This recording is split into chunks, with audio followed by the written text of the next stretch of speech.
Okay, so we've all seen pictures of nurses in their scrubs, right? But what about this? Take a look. In Japan, some nurses are actually required to wear these bulky, almost sci-fi looking outfits. They're called elderly suits, and the real story behind them is something you'd never guess. Right off the bat, you've got to be wondering why. I mean, a nurse's job is already incredibly demanding, so why make it even harder by having them wear a suit like this? What could possibly be the reason? Now, the most obvious answer, the one we all probably jump to, is that it's to prepare them for their own future, a way to get them thinking about what it'll be like to get older. And hey, that makes a certain kind of sense, but it's not the right answer.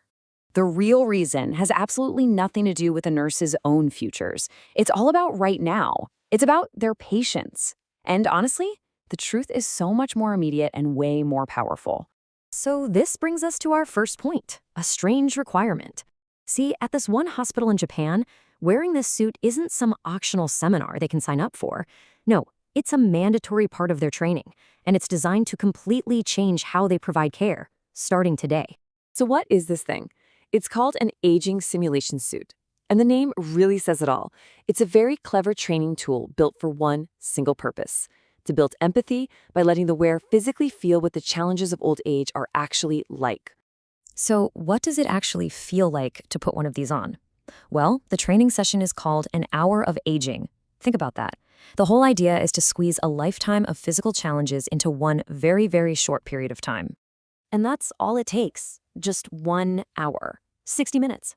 Now, that might not sound like a lot of time, but the people who designed this training knew exactly what they were doing.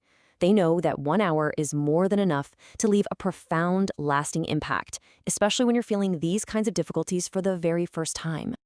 And here's how they pull it off. The suit is loaded with features. There are special braces that make your joints feel stiff and achy. Straps physically restrict your range of motion. They wear goggles that blur their vision and earmuffs that make it hard to hear. There are weights sewn in to make the body feel heavy and tired, and they wear thick gloves that just rob them of their dexterity. Even a simple task becomes a huge challenge.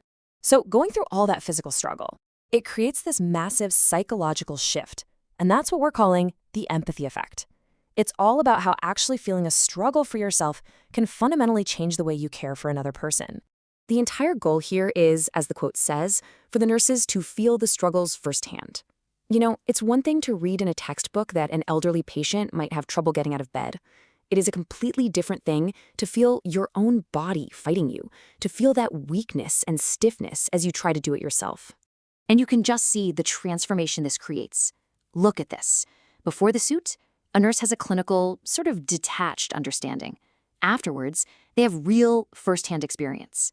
A focus on just getting the procedure done can transform into genuine patience. And here's the most important part. Simple sympathy, which is feeling sorry for someone, evolves into true empathy, which is feeling with them.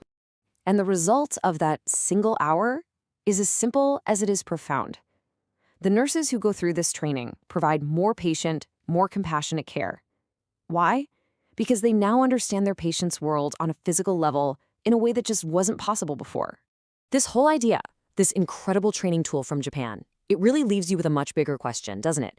It just goes to show the unbelievable power of gaining perspective, of physically experiencing someone else's reality, even just for a moment. It really makes you wonder, in our own lives, in our own jobs, how could we all benefit from walking just for an hour in someone else's shoes?